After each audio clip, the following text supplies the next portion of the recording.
ça fait une dizaine d'années que je fais du foot maintenant.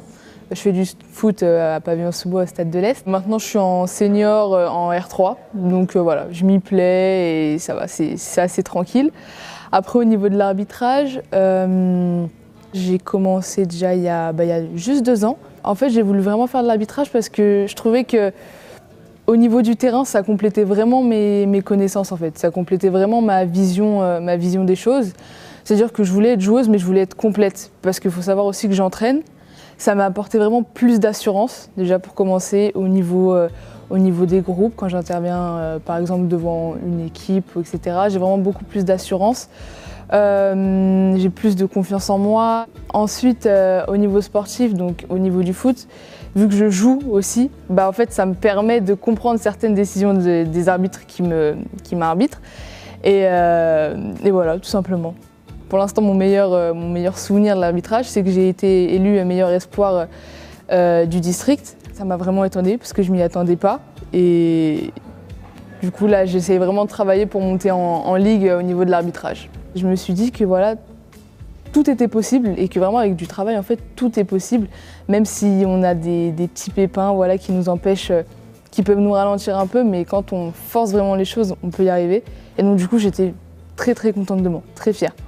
Quand je suis joueuse, voilà, je me sens vraiment, on va dire, libre en quelque sorte, libre de mes mouvements. Voilà, si je fais une faute, bon, ça va être sifflé, mais en soi, il n'y a pas vraiment de conséquences. Alors que quand on est arbitre, il faut vraiment être concentré un maximum parce que si on fait une erreur, ça peut vraiment jouer sur le match, ça peut vraiment avoir un impact important sur le match. Il faut je trouve, être beaucoup plus concentré quand on est arbitre et beaucoup plus lucide en fait, parce qu'il faut faire les bons choix au bon moment. D'être écouté, d'être respecté sur un terrain, j'y trouve vraiment un certain plaisir en fait. C'est de faire appliquer les règles, de vraiment que les règles soient respectées. Je trouve que c'est important pour que le jeu se passe bien, pour que le match se passe bien. Donc voilà. Je trouve avec le relationnel aussi avec les joueurs, on rencontre des nouveaux joueurs, des nouvelles équipes, on voit du monde en fait. Et donc ça permet vraiment d'avoir quelques liens, on va dire, avec les équipes. Donc je trouve ça vraiment intéressant. Je pense qu'à un moment donné, à un certain niveau, ça va plus être possible d'allier joueuse et arbitre. Je pense qu'il faut être impartial et du coup je pourrais plus jouer parce qu'à partir du moment où je joue pour une équipe, je pense qu'on ne me considérerait plus comme impartial. Donc à un moment donné, ça va devenir compliqué. Mais pour l'instant, ça va. Pour l'instant, ça va, j'y arrive. J'arbitre le dimanche et je joue le samedi. Physiquement, c'est assez lourd, mais ça va. Après, on se repose.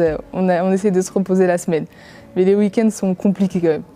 Je me dis que bon, voilà, joueuse, c'est vraiment, ça me passionne, mais c'est devenu comme un loisir. Je sais que je vais pas percer, je vais pas monter de niveau en fait.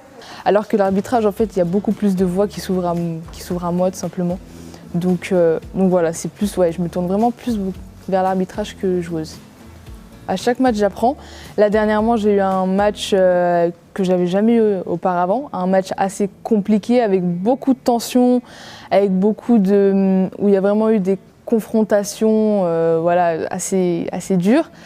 J'ai vraiment appris parce que j'avais jamais eu ce genre de match auparavant. Je savais, du coup, à ce moment-là, j'ai appris. Il y avait mon observateur qui était là, qui m'a aidé, qui m'a un peu aidé, mais en soi, j'ai su me débrouiller et j'ai appris à gérer une situation compliquée en fait. Donc c'était vraiment bien. En fait, même quand c'est compliqué, j'aime bien.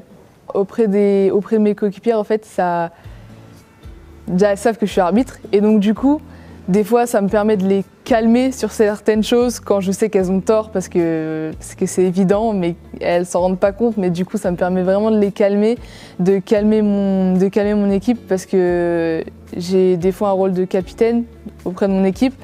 Donc du coup, c'est souvent moi qui dois les calmer, qui dois leur expliquer aussi ce qui va pas. Et même au niveau de mon coach qui est assez sanguin, je lui explique parfois que voilà, faut se calmer parce que là c'est vraiment justifié, ou des fois je dis bon là c'est pas trop justifié mais faut quand même se calmer. Faut quand même se calmer parce que l'arbitre il fait de son mieux en fait, il fait vraiment de son mieux. Parce que quand je suis arbitre, j'aime bien que les joueurs acceptent ma décision malgré tout, même s'ils pensent que c'est injuste, qu'ils acceptent et que ça continue de jouer et que voilà, qu'il n'y ait pas d'histoire. L'arbitrage, c'est vraiment un vrai complément par rapport à la fonction de joueur. Et on apprend des nouvelles choses en fait. Faut se lancer, faut pas avoir peur, même si au début ça peut faire peur d'être confronté moi en l'occurrence c'est des garçons, mais après bon, les garçons qui sont confrontés à des joueurs peut-être plus vieux qu'eux, il faut pas avoir peur, faut se lancer, et normalement tout devrait bien se passer en fait. Quand on commence à avoir de l'assurance, vraiment à aimer ce qu'on fait, parce que l'arbitrage, vraiment, quand on aime vraiment ça, ça peut que être passionnant. Et puis après il y a toujours ce petit truc voilà, financier aussi qui peut vraiment aider lorsqu'on est étudiant. Ça peut vraiment nous aider aussi, donc ça c'est qu'un plus, mais vraiment c'est passionnant en fait, c'est vraiment passionnant. Donc faut se lancer dedans, tout simplement.